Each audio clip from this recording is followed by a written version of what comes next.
All right, just go ahead and introduce yourself and tell us about your dog life journey. All right. My name is Lex Pando. I was born and raised here in the West Texas area. Grew up in the Kermit, Texas area, and I live in Lubbock, Texas now. And I own and I'm starting to breed and hunt with Airedale Terriers.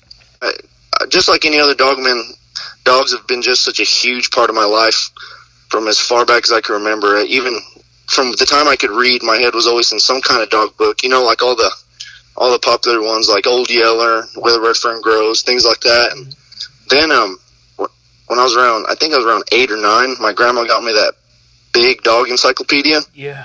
Exactly. And that just ruined me. Yeah. Just any free time I had, it was just head buried in that book.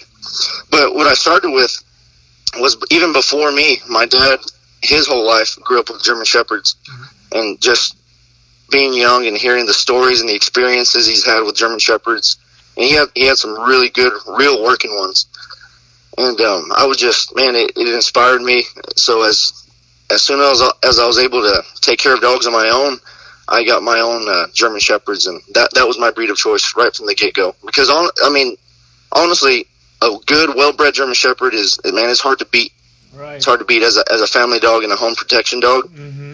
So by the time I started young, I always had this vision of creating my own line of dogs. At the time, I was thinking, growing up, I was thinking it was going to be the German Shepherd. So by the time I was like 14, I already had a really good pair. I had a good female and a good male. And I guess by 14, 15, I'd already produced a couple litters that, one of them turned out really good. And the other ones, it was just kind of hit and miss, Right. And but first and foremost, I'm an outdoorsman and an avid hunter. So the German Shepherd really, I guess they could be trained to be a hunting companion, but typically that's not what they're meant for. And then I just started running into a lot of nervousness, and my vision for breeding German Shepherds just kind of came off the rail. Mm-hmm. And I guess by the time I was in my late teens, the last litter that we produced, we kept 2 males from that litter, and they were beautiful. Their conformation was perfect. They were big. They were silver and black. Just everything that I was kind of working for, and they ended up being, a Chihuahua probably could have been a better guardian than those dogs. And right. So I kind of lost passion for that, and I always had in the back of my head that I wanted to have a good working dog. So going back to that dog encyclopedia, before that, I thought there was probably 10 breeds in the world. And then I kind of got involved, the hunting dog section, I was looking at all these different breeds, and I came up on the Airedale Terrier. And to me, my mind was almost blown. I was like, man, so this is a Terrier, but we're looking at a dog that's, from 45 to 60 pounds. Mm-hmm. And the black and tan color, the coat, everything was just really appealing to me. So this was probably 10 years old. So from 10 all the way through my teens and late teens, I just had this, I just was really interested in the breed. But being in Kermit, Texas, it's a town of 5,000 people. And then at that time, there was no, there was no way for me to even get a hold of someone who bred. And so I just I always had the Airedale in the back of my head. So then when I was 17, I was working for my dad. It's a barbed wire fence building company. Mm-hmm. We were working on a ranch. And the rancher at his house, he had some Airedale Terriers. So I remember when I saw him, it solidified in my head. I'm like, it was a small female that he had, and everything about her was just, man, I just fell in love right then and there. And that's when I knew. I was like, you know what, the German Shepherd thing is kind of like I'm losing a little passion for it. Mm-hmm. And the Airedales was the route I wanted to go down. So I talked to him, and so not only were these, beautiful dogs, but he's also a rancher there on a remote West Texas ranch. So, and he talked about using them on pigs, using them on birds, just a hunting companion all around, and that sold it for me. Mm-hmm. But already being involved in the dog world, even at that young age, I resisted the urge to get one from the first breeder that I came in contact with. So I did my research for years. I just researched everything. I got on all the Airedale forums. I read everything, and I found just through Google, I found a lot of breeders. So I would call pretending to know nothing, even though I was really researched on the breed, just to see what they'd say and just to hear them talk about their dogs. And like I said, I resisted the urge to get one from the first place that I came across. Mm-hmm. So I kept doing research, and I found that the Airedale breed varies a lot in size and purpose. They're all pretty much the same dogs, but some are more geared towards being a harder dog and a bigger dog and a leggier dog, and then there's some that are smaller and used for more of a ground type. Right. I mean, more of a draw dog type thing. Mm-hmm. So I had it in my head. I had in my head that I wanted a dog that was going to be, a bigger, leggier, and harder Airedale. Because here in my area of Texas, it's mostly flat. Mm-hmm. We're right where the desert meets the plains. Right. So everything here runs fast, and everything here is pretty hard. Mm-hmm. And a lot of the times the dog's going to get to it before you do. Right. Especially with these pigs. And but I had no luck in finding one that I was ready to pull the trigger on. I went and saw some. I was around some. I visited some breeders in my area, and I just passed, and I just bided my time. And in the meantime, I tried a bunch of different breeds and hunted with some different breeds. And so finally, in 2016, I went and visited this. I got in contact with this woman that she'd been breeding Airedales, I think, for 20 plus years. And her Airedale seemed to fit the bill perfectly, exactly what I was looking for. I went and looked at the dogs, and she sent me pictures and of them working. And they seemed to be. At that point, I was like, "This is as good as I'm going to find." And then after I get the pup, it's up to me, to train, to bring him up the right way. And so I got a male from her, and man, that's where it all started. He ended up being absolutely everything that I wanted. And and so from there, I planned on getting more from her, but 3 or 4 months after I got the pup from her, she passed away. Oh, wow. And her kennel kind of got sold out. I know her brother started taking over breeding some of the dogs, but I don't think they're being tested or worked in any way. Right. I think it's more geared towards a pet home. Right. So then I just kept an eye out for another Airedale, and one that would kind of match what my male had become, and came in contact with a hardcore hog hunter that was breeding Airedales, and he had all the working pics and videos. I was happy with that, and ended up getting a female from him, and man, it's just grown from there, and she's been great too. So that's kind of how that's where I'm at now. I just been training and testing these dogs as hard as I can, and man, they're doing great. And what do you like about the Airedale compared to some of your other experiences? Yeah, so I got big into American Bulldogs there because they had a lot of drive. They have that confidence, and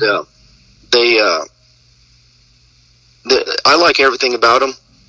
And then I'd also looked at a lot of different other versatile breeds, like the wire hair pointer, the German pointer, mm-hmm. Things like that. And I just found that, so I, as much of a hunter as I am, I'm not so much of a bird hunter. Mm-hmm. So I kind of went more towards something that was going to be more versatile for fur and hogs. And it's just, when it comes to versatile breeds, to me, it's always been the Airedale. And they've always been the dog I wanted to be involved with. And so that's kind of how I picked them. And they make, besides their working qualities, they make an excellent pet around the house. Anybody who has Airedales will talk to you about the off switch that they have. Uh-huh. And in the field, they're just tearing up the woods or tearing up anywhere that you take them. They're really, really driven dogs. They're really smart and they're really hard.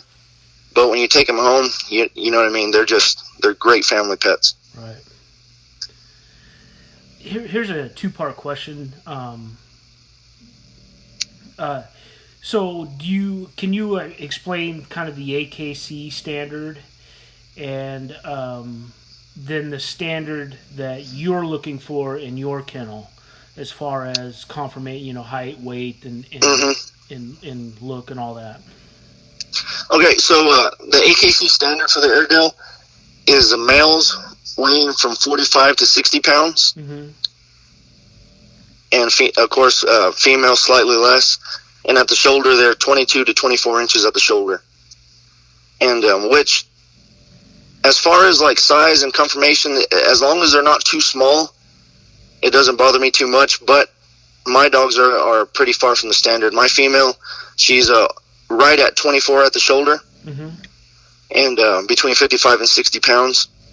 And my male is actually much larger. He's 27 inches at the shoulder, and he's anywhere from 84 to 90 pounds, depending on what kind of shape he's in. So he's a big dog, but I've had no problems with him. He's quick and agile, and he's not slow like a lot of these oversized bred Airedales. He's all worker. But with that size, the advantage that comes with size and legginess and height is they can cover distance quicker, especially in my area where it's flatter. And they have the strength and the weight to hold a pig. Right. And that's something that's ideal for me.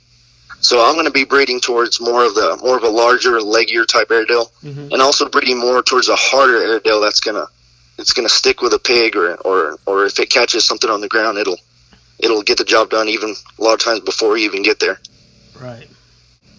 So Airedales were the breed was originally developed in the 1850s in England, and if I'm not mistaken, I think it's Yorkshire. There along the Aire River.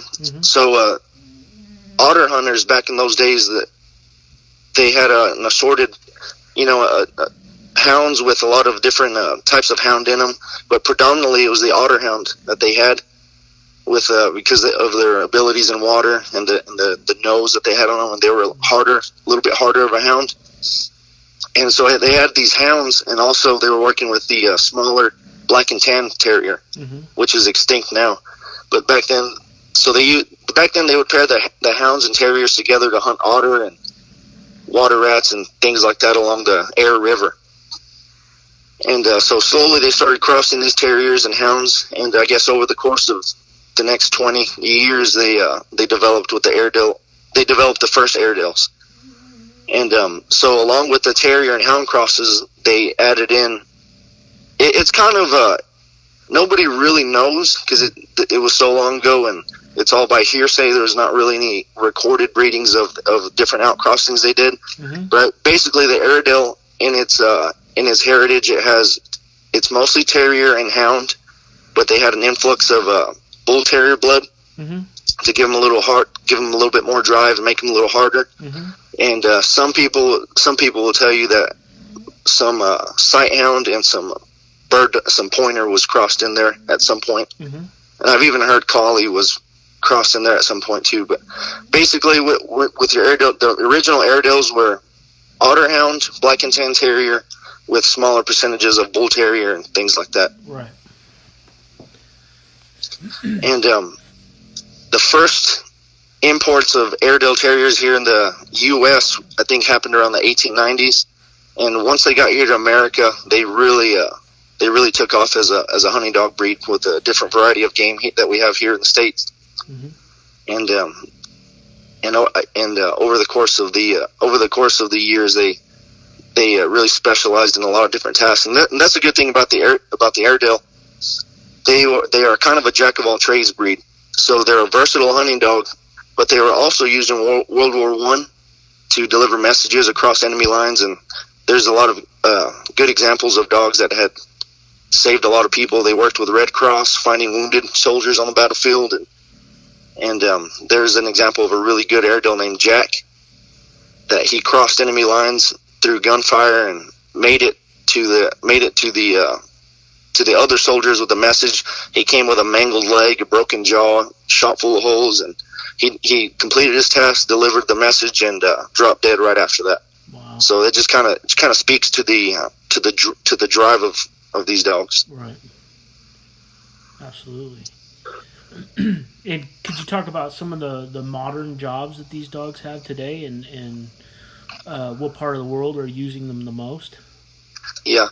So as far as Airedales as a working dog breed, especially as a hunting dog, they're predominantly used here in the States. I've talked to a lot of people from the UK, and I mean, they'll tell you, they said it's rare to even see an Airedale as a pet over here. much less a working dog. They, as far as a hunting and working dog, in the place where they were actually developed, they're almost non-existent. Wow. So because of that off switch that we were talking about, and their good qualities as a family pet, and their coat, they're non-shedding, they're non to very little shedding type dog. They were more bred and geared towards becoming a family dog and just a companion pet here in the States. And Airedales as a hunting breed had gone way down in the last few decades, but they're still used by people spread out through the U.S. As hunting dogs, and they excel pretty much at whatever they do. Yeah. Even back before the German Shepherd became the dog of choice for law enforcement, the Airedales were actually used in law enforcement too, because of the good nose they had, and their want to please, their intelligence kind of helps them to excel and think in canine units type stuff. Right. Not so much now these days, but they're just pretty much a dog that'll excel at anything that they're trained properly for. Who would you say some of your mentors are in the Airedale game today?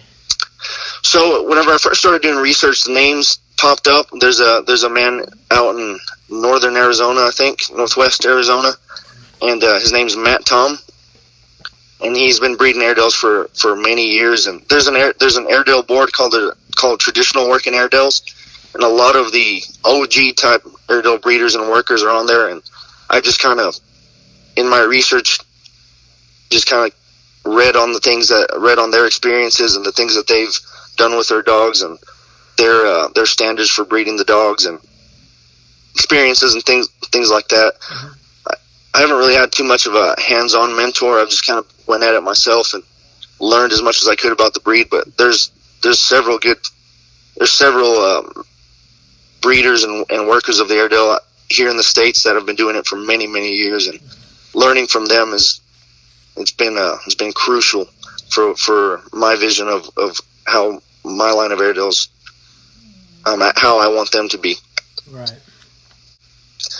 All right. So originally, an Airedale was developed to be a dog with some leg in it and some speed, to either retrieve shot game for the hunters, or to if they catch it themselves, to be able to be hard enough and gritty enough to dispatch whatever they get a hold of, and then retrieve it to you that way.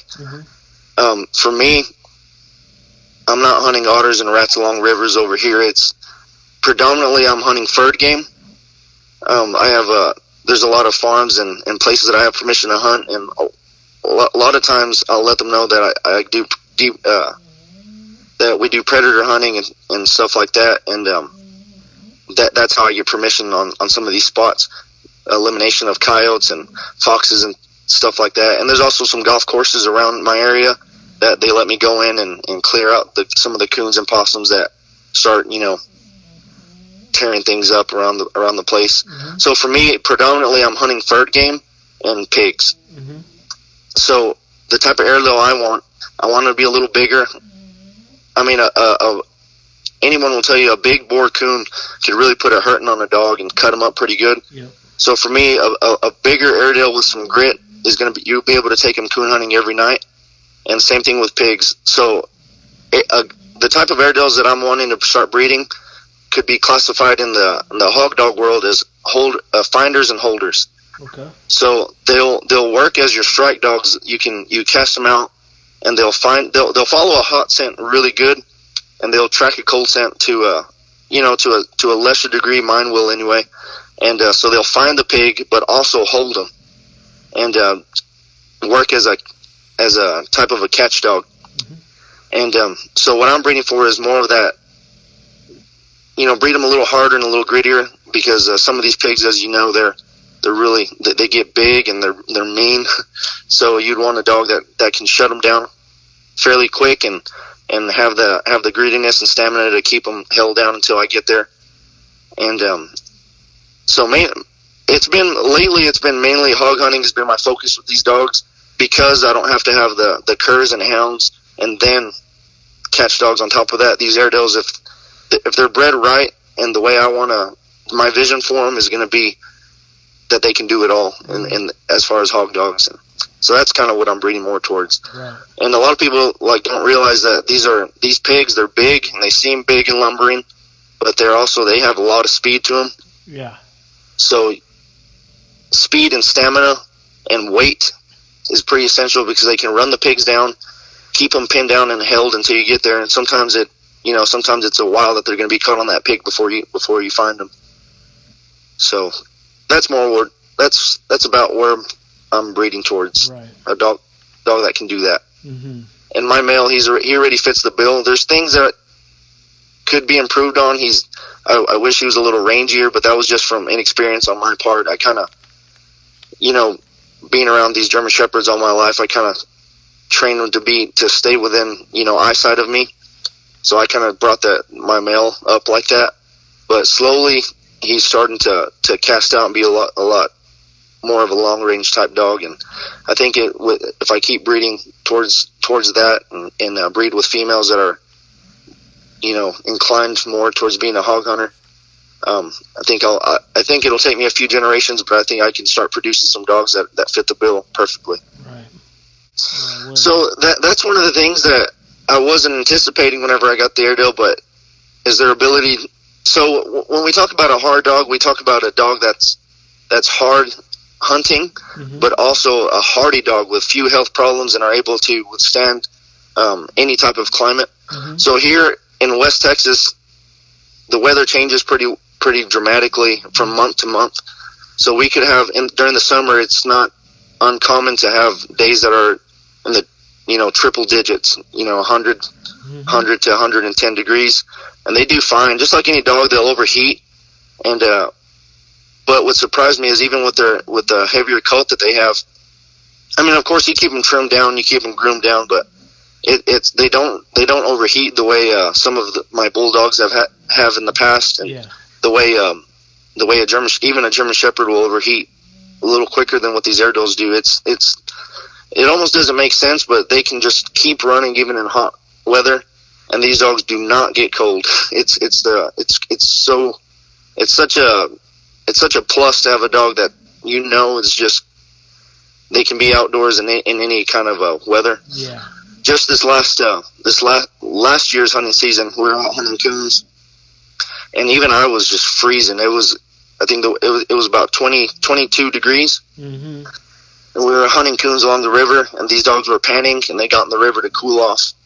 And after about an hour, they had icicles running down their beards, and they were still panting, still looking for coons. The cold almost doesn't seem to have any effect on them at all. Wow. How are they with, like, say, smaller pets like cats or other dogs? Do they? So a lot of the areas that I hunt, there's a giant feral cat population. So they kind of sometimes they'll tree a cat or they'll catch a cat on the ground, and yeah. So I wouldn't trust them with cats. But I've never. The beautiful thing about this breed too is growing up with German Shepherds and having I've had a pit bull, I've had the bulldogs, and a dog fight is always in the back of your head. Yeah. Like with all these different breeds, there's always that possibility of like, man, you never know. Mm-hmm. But with these dogs that I've had very, very few instances of dog aggression, and it's been good. With small dogs, it's their aggression's non-existent. I've taken them around, different family dogs, and any small dog that just comes up onto our property and anything, they just, they pretty much ignore them. They'll sniff them a couple times, and then my dogs are geared towards one thing, and that's hunting, and that's all they care about. Mm-hmm. I went on a pheasant hunt last year, and the landowner that I went with, he brought his dog along, and it was just some boxer shepherd type mixed dog. He's a big male, and so the whole time, my big dog, he was focused on finding pheasants and flushing, and that dog was focused on him. And eventually, he got the fight out of him, and it didn't go too well for the other dog. But that's really the only problem that I've had. Mm-hmm. And of course, whenever I first got my Airedale, I had my bulldog, and there's a couple times they tied up, but that was mostly my bulldog's fault.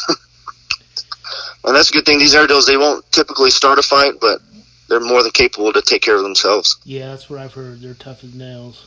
Well, even back in the I guess late 1800s, there's a few accounts of Airedales being used in the pit against pit bulls, and there was a case of one particularly good Airedale that they used in the fighting pit, and he won 3 of the fights in a row against game dogs.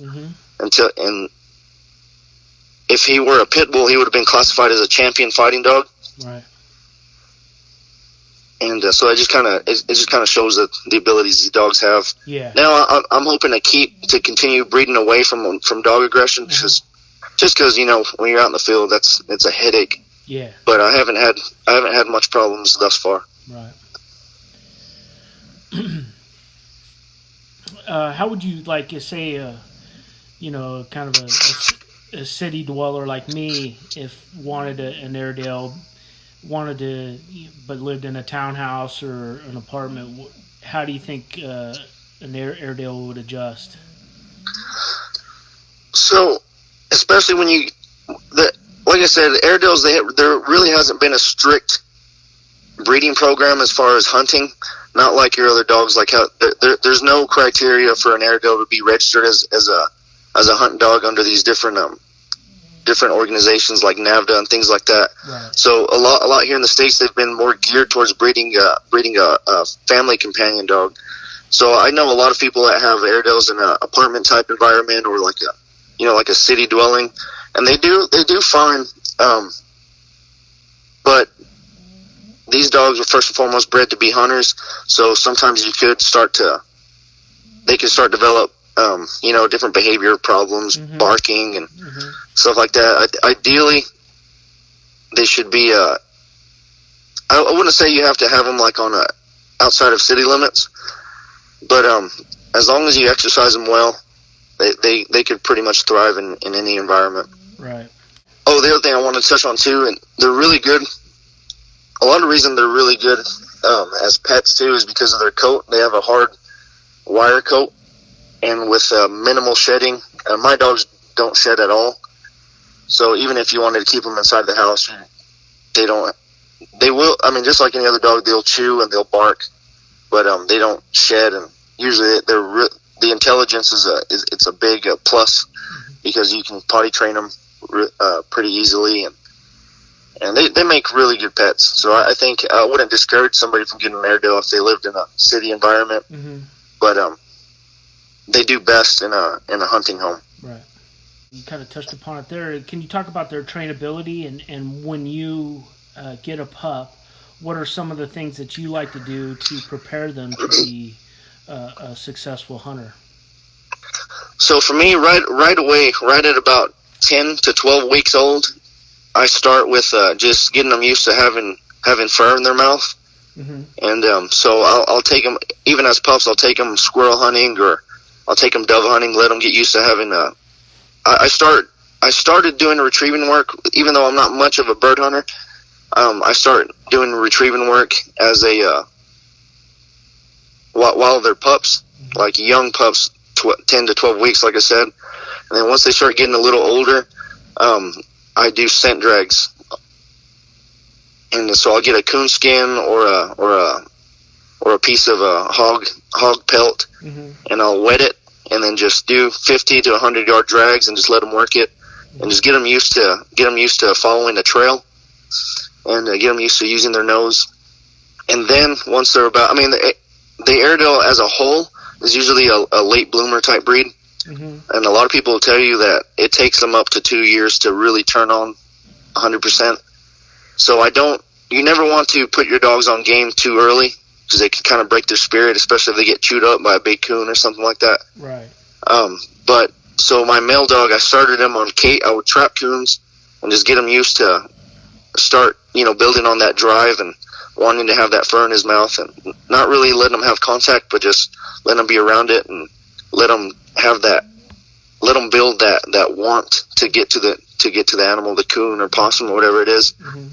And then eventually, so the first time, my first Airedale, my male, first time he was on a coon, it was kind of by accident. We just kind of came up on it while we're out for a hike.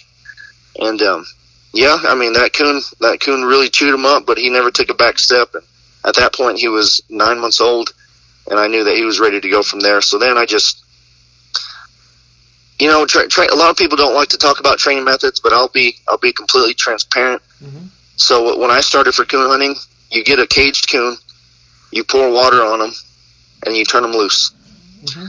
You give them about a 5-minute head start, and then this dog is used to following scent drags and up to this point, so they'll track the coon down, and they'll either tree it or catch it on the ground, and that kind of gets them used to. That kind of gets them geared towards hunting coons. And then when it comes to hog hunting, a lot of times you'll want to put them in the bay pen. Mm-hmm. And see how they react to their first hog at about, you know, between 9, 10 to 14 months old. And both my dogs, after I don't know if it's just because I had them out in the field since they were pups, and just building on that drive, but both of them caught the first pig they saw right on, and it's just been, and they've just been doing it ever since. But mainly, the main thing for me is because the Airedale, because of their hound heritage, they use their nose a lot, and it's good to really start developing their tracking and scenting abilities at an early age. Right.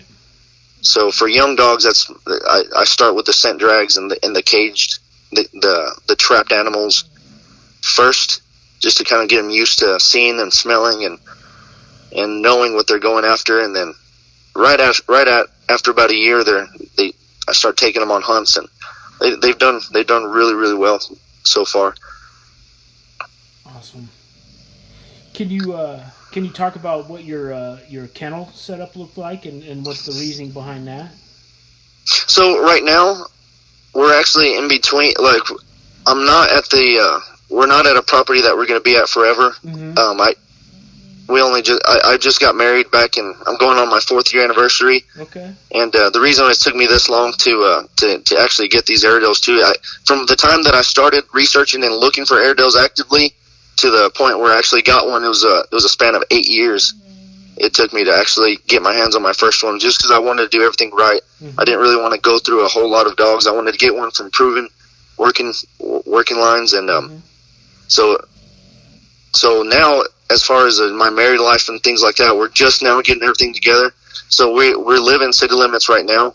So I don't have so much of a kennel setup. I just have them in the yard, partition fence, mm-hmm. and because I have Airedales and staghounds right now, okay. So I have them separated, and so they're just kind of like a backyard. They're in the backyard right now. Mm-hmm. I'm looking to move into a new property at the first of next year, and then I'll build up the kennels. But yeah, they do great in the backyard. Never had they're not barkers. From the beginning, if they start barking, I'm not gonna, because I live in the city limits. I couldn't have a dog that's gonna be just yelling its head off all night. So right. I really try to correct that and correct any kind of digging. Mm-hmm. And like I said, the intelligence plays a key part in their training, because they get it after a while. Mm-hmm. And they're good. So yeah, as far as kennels, I just have them in partition fences and things like that. But soon, within the next year, I'll be able to. I have an idea of how I want my kennels to be set up, and I'll have it done that way. Right. Can you talk about kind of your morning and evening routine with the dogs, and does your wife get involved, or any other family? Yeah, well, here I live in the city of Lubbock, Texas, so I don't really. All my family are country folk back in Kermit, so there's a lot of space to do things with the dogs. So here I live in the city, and so basically a morning routine would be just going out, feeding the dogs, loving on them, and then going to work. And as soon as I come home from work, I feed them. Most of the year, I feed them once a day. So I'll feed them a good hearty meal in the morning, and then when I get home from work, I'll take them out and just let them get their exercise in, and then at night we'll go and do the coon hunting. So when it's fur bearer season like how it is now, mm-hmm. I try to be out at least 4 nights a week with the dogs and letting them put in that work and just having them improve. So yeah, daily routine's pretty much the same every day. Just feed them in the mornings, look after them, make sure there's they don't have burrs or anything caught in their fur. Make sure they don't have any cuts or anything that I may have missed, and just loving on them. If your dog loves you, they're gonna be that much better in the field, because the obedience and their want to do what you want them to do is a big plus. So I make it a big point to put my hands on the dogs every morning and just love on them, and so that's pretty much my daily routine. Can you talk about maybe do you do some basic obedience just to? Yeah, I start with just your typical sit, stay, lay down. Stay is a big one, just because when you're out, sometimes when you're on your way to your hunting spot, there will be things like making them ride in the back of the truck and having them stay without bailing out of the back of the truck, and that's what I do the most when it comes to obedience. They know to just stay in the bed of the truck or in the trailer in the flatbed until I tell them to go. So just basic obedience stuff when it comes to that. It's nothing out of the ordinary. Right. And is there any kind of a special equipment you use on these hunts, like? So with the coon hunting for the longest time, the spots that I had access to were limited acreage. It wasn't. I didn't have these big, 200-acre woods to hunt coons in to start with. So I didn't have to. I didn't run. I didn't run tracking collars on them at the beginning, and even the spots where we go pig hunting, they usually.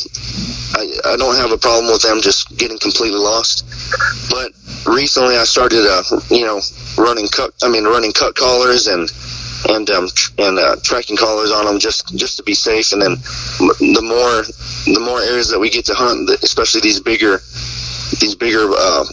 sections of land where there's pigs, you definitely want to run cut collars on them and tracking collars.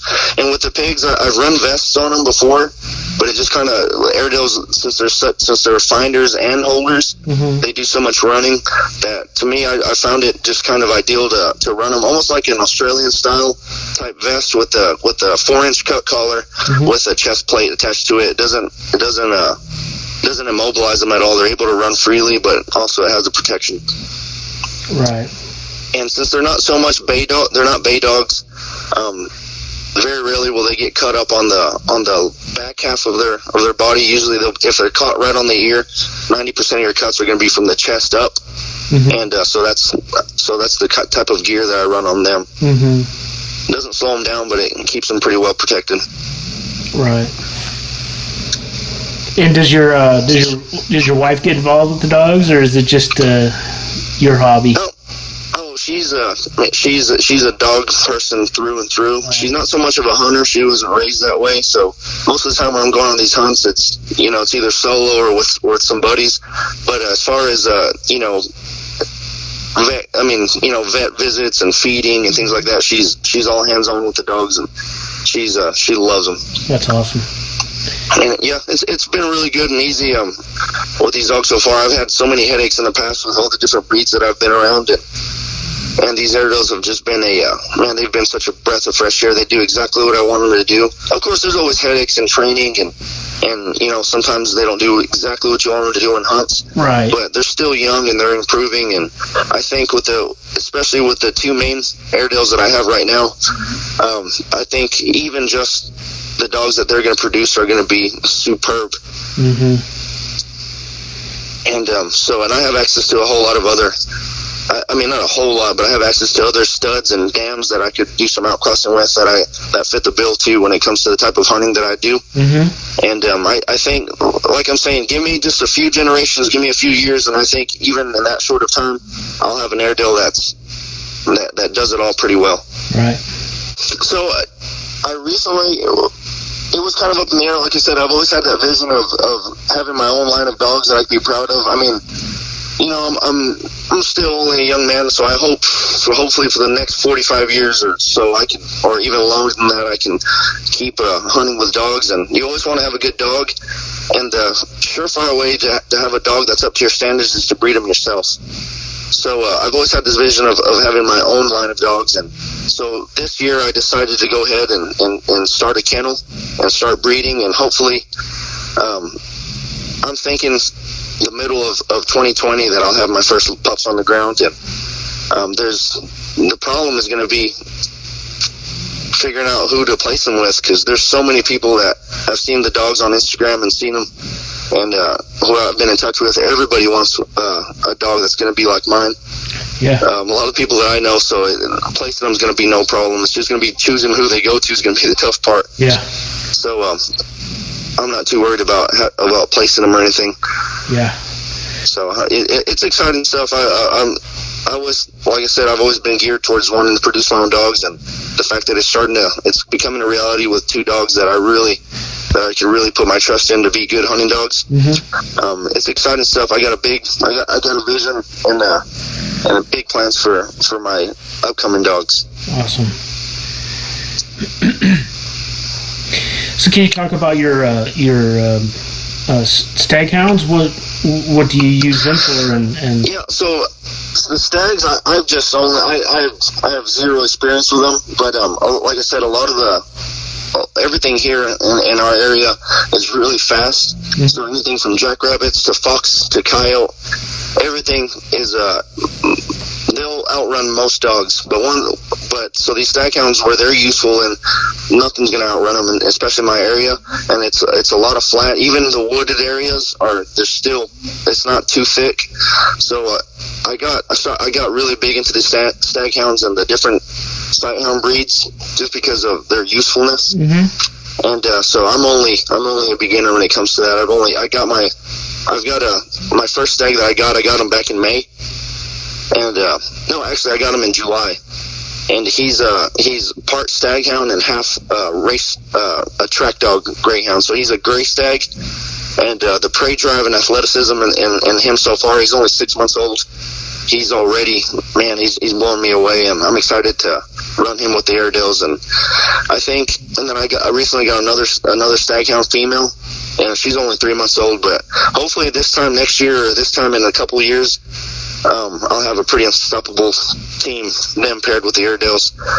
But I'm only just beginning with the stag hounds, and hopefully over these next few years I can have some good experiences, and we can talk about that maybe in the years to come. Yeah, definitely. I think both those combos are great, and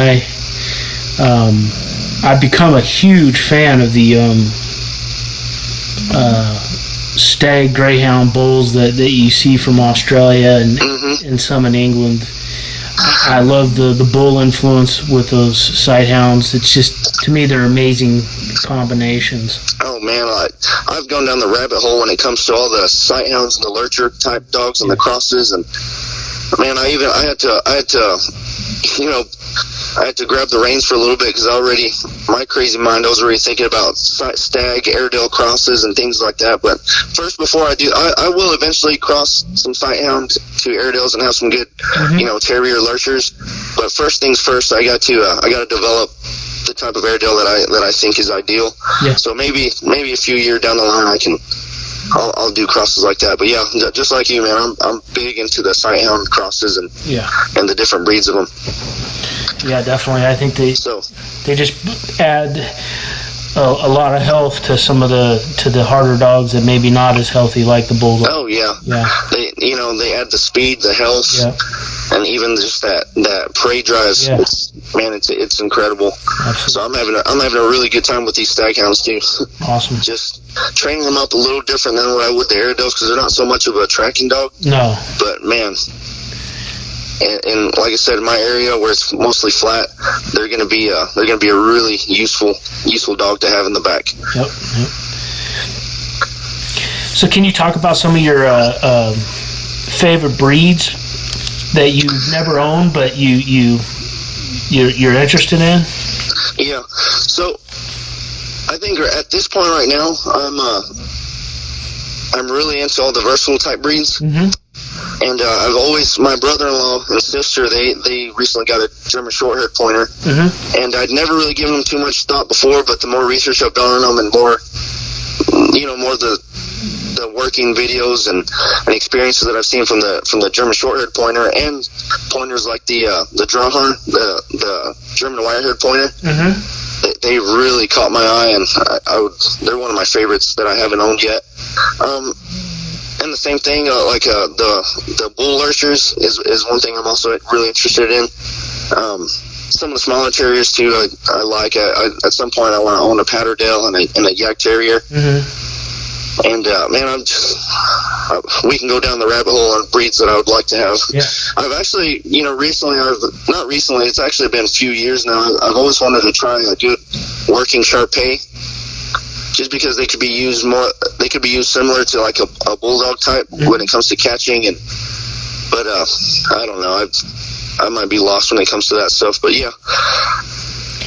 So mainly right now, I would say the dogs that I'm most interested in is the different types of sight hounds and the different types of versatile dogs. And if I had to pick one that I would own right away, it would probably be a good wire hair pointer. I think I'm really interested in those. The bull Arab is it's almost like what the bull Arabs do. They have the speed, they have the nose, and they have the grit and staying power.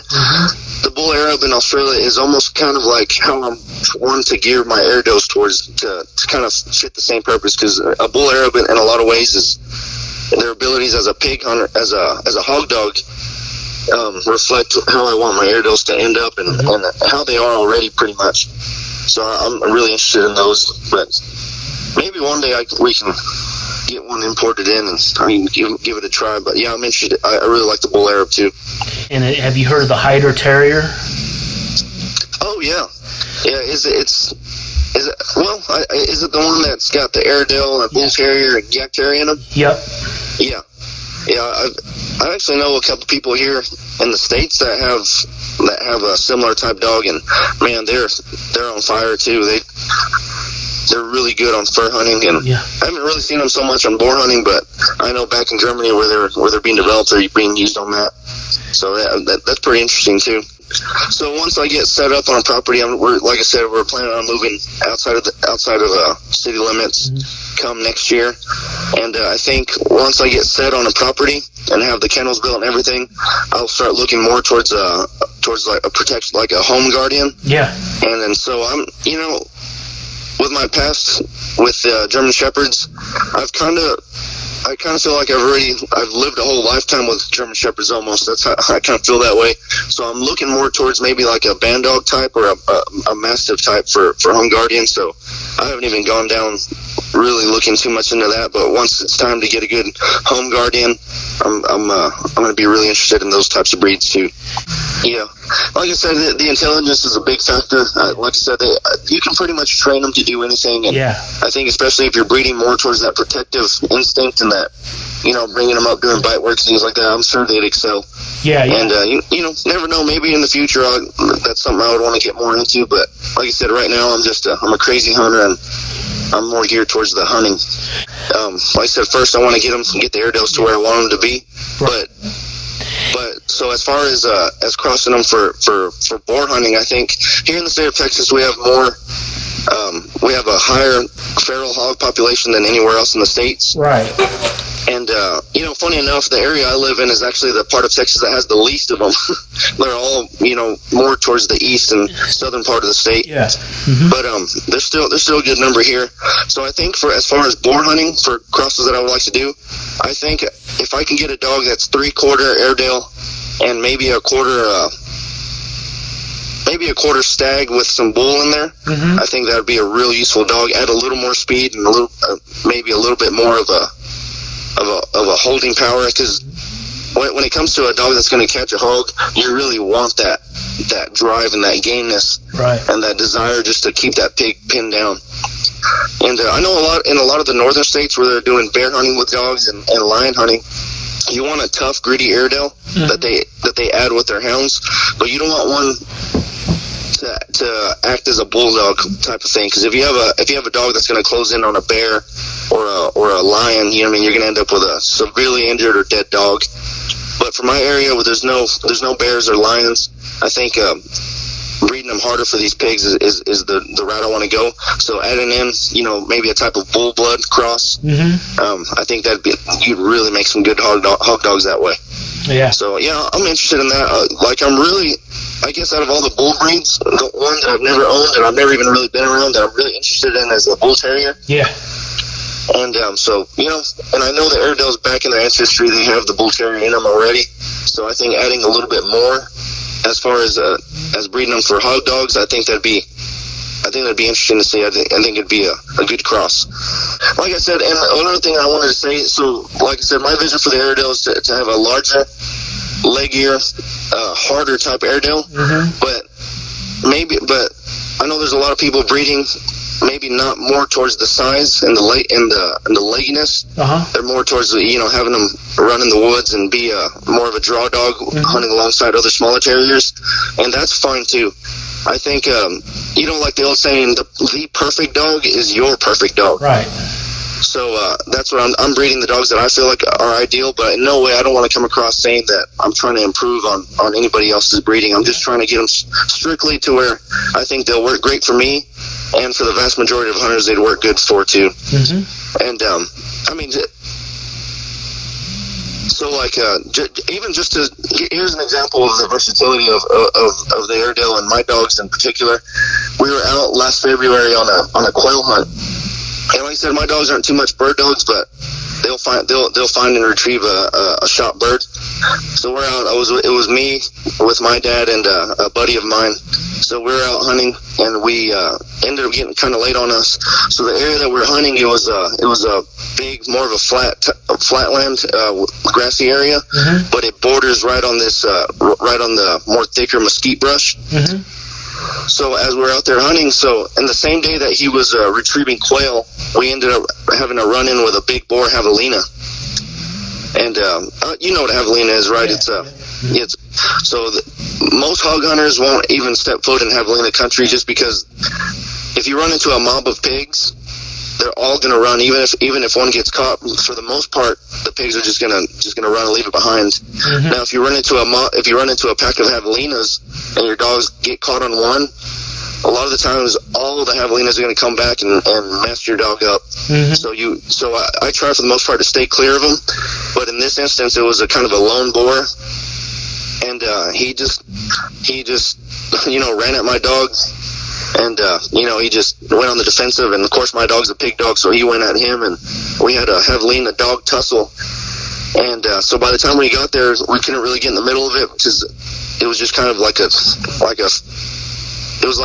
tornado, just right. Fur and going around. So after about maybe 30 seconds, the Airedale, my dog, he had the throat hold already, and he started choking that pig out, and man, he killed that pig right then and there. Wow. And it was really crazy. So it's like, it went from hunting birds in the morning to killing a javelina in the evening. Wow. And which was pretty cool, because even a javelina will attack you if you get close enough to them, or if they decide that you're a threat. Yeah. So it's pretty cool. So in a way, you almost have a protection dog out in the field too, because you're not gonna get charged by a boar, especially if you have your Airedales around. So that was pretty cool. Right. So when it comes to feeding and nutrition, and the way I bring my dogs up, that's probably one of my favorite things to do, because I love making sure I start from puppies. So people get creative when it comes to feeding their pups, and there's so many different things that you can feed them. But for me, what's worked best for me, and especially with our last German Shepherd died this past April, and he died at almost 15. He was almost 15. And I had started him off the same way I start off every other dog, and he's never been to the vet, never had any problems. And all my dogs that I've had, they've never had any type of problems when it comes to, different health. And I think a lot of it is because I take special. You have to pay special attention to your nutrition, from when they're puppies all the way up to when they're adult working dogs, and even past that. So with pups, I start them off with Purina puppy chow. Along with either with a raw ground beef or ground venison if I've got it, and also I do a milk replacer. Okay. Which it's like a multi-species milk replacer. Okay. So I have them on the milk. I have them on the the raw ground beef or deer meat, along with smaller amounts of puppy chow. And as they get older, after about 7 months, I come and give them the milk, and I keep them on puppy chow for the first year of their life. And they're really able to grow to their full potential, and their genetics really come out, and they just come out beautifully if you with that combo that I do. And also, I mean, of course, also throw in raw eggs and stuff like that. But and that's the thing too. A lot of people think the more expensive the dog food is going to be, that the better, and that's not always the case. For me, from as far back as I've had dogs, I've always stuck with Purina. And I've done a lot of research on Purina. I would encourage anybody who has maybe a bad a bad taste in their mouth or a bad view of these more popular dog food brands like Purina that are not grain free. They have cornmeal in them. I would urge them to do more research on it, because if you look back, even back to when the early 19th century, the early 1900s, when you couldn't just go to the store back in those days and just get a big 50-pound bag of dog food. Back then, the best dog food of choice was where they got whatever meat they could get a hold of, whether it was pork or deer or a coon. They would boil it down in a big cauldron or a big pot. Once it was boiled down to where the meat fell off the bones, they pulled the bones out and added cornmeal to it until it was like a paste-like consistency. So in that mix, you have your cornmeal, which is it's good energy. It's carbohydrates for your dogs, and along with the fat and the bone broth that comes from the bone marrow that comes from the bones that were also boiled in there, and with your meat and your protein, you mix it all up. And there's old coonhound books that I've read, and most of them will tell you that's their dogs run best on that type of food. And when you really look at the ingredients of these Purina dog foods, and I've tried everything from the lowest quality Purina food, which would be Alpo, all the way up to Purina Pro Plan, and every single one of them my dogs have done really, really good on them. And if you look at the ingredients, it's very much the same as the original recipe. It's got the fat in it, it's got the cornmeal in it, and it's got the meat in it, and along with calcium and all the other minerals. And so if I mix I don't feed too much of dry dog food, especially during the fall and winter months. When we're out, we're getting coons every night, or we get a few deer a year, and a lot of the pigs. I feed the pig meat raw. I know a lot of people are kind of wary of that because of the different, a lot of boar meats, a lot of pig meat will carry that trichinosis worm, the parasite. But most of the time, your dog's going to get that anyway, and it doesn't bother them at all. So mostly with my grown dogs, I feed a mix of Purina dog food and raw meat, wild game. And so deer season just opened up here, and it's going to be going on through January. I can get 3 whitetail and 1 mule deer, and with that'd be plenty with the bones and the meat and everything. The whole animal gets used for the dogs and me. So and along with the coon and pig meat, so I'm able to have fresh raw meat year round. So I mix that with the dog food, and they do really well, and I've had zero problems. I've had zero vet checkups or anything like that. So what would you say to somebody like me who, like again, is a city dweller and is not an avid hunter? Would you say ground beef with the Purina would be an okay choice? Yeah. So actually, there's a spokesperson for Purina dog food. He did a podcast. It's kind of slipping my mind what podcast it was on, but he was a representative and talked about everything that goes into their dog food. And really, Purina dog food is meant to be a food that you can feed your dogs 100% of. You know what I mean? Like they try to get the nutrition and the right amount of fat with protein and carbohydrates to where you don't necessarily need to add in too much raw if you're like for people that are city dwellers.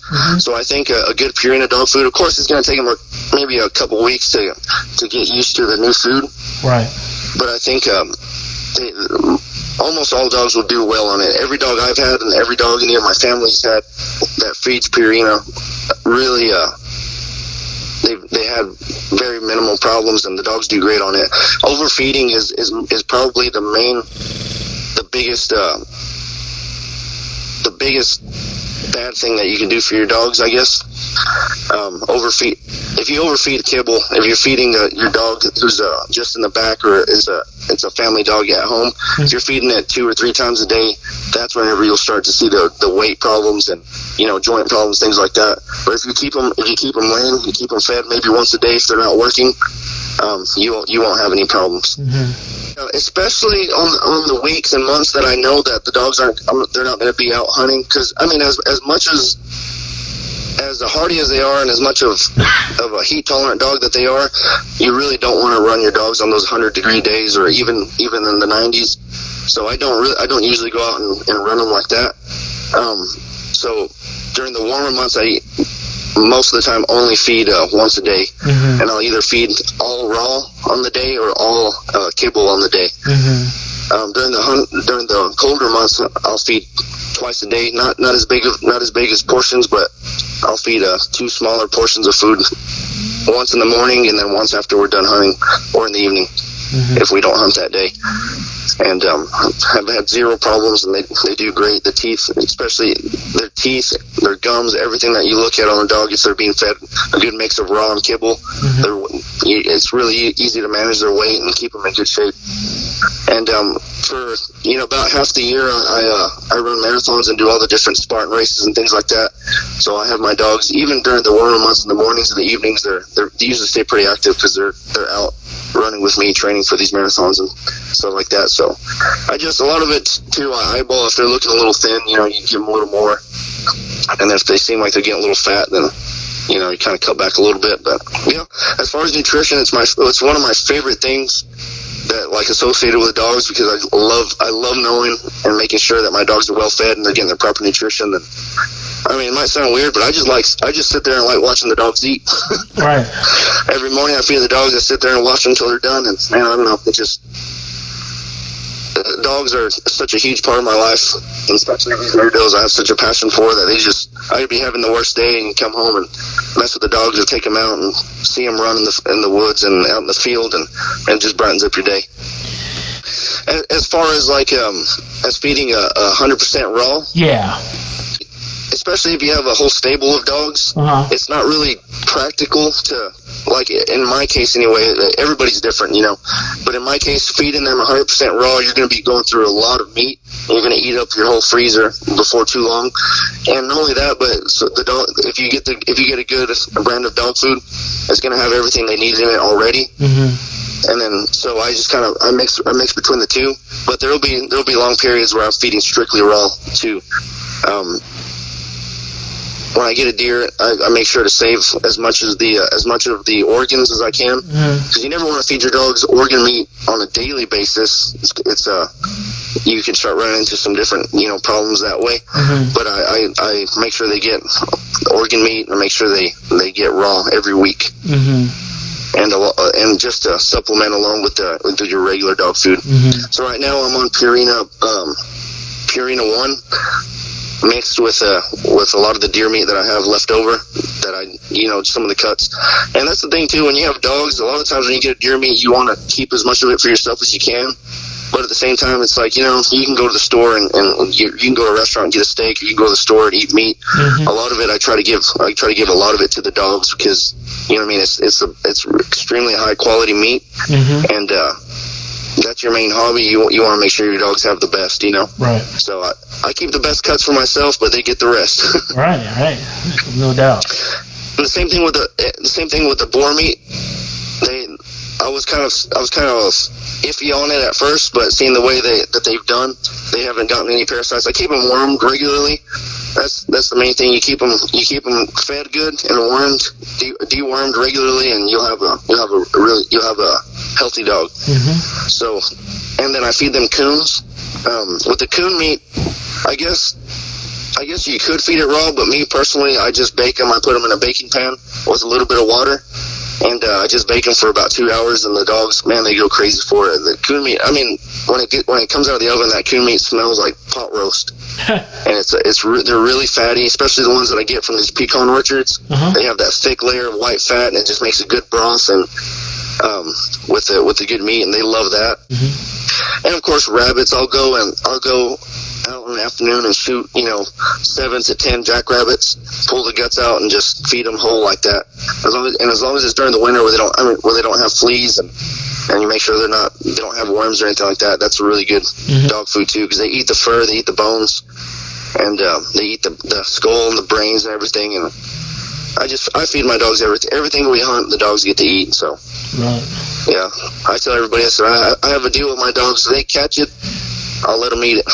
There you go. No, it's going to go over well. Yeah, I appreciate it. Okay.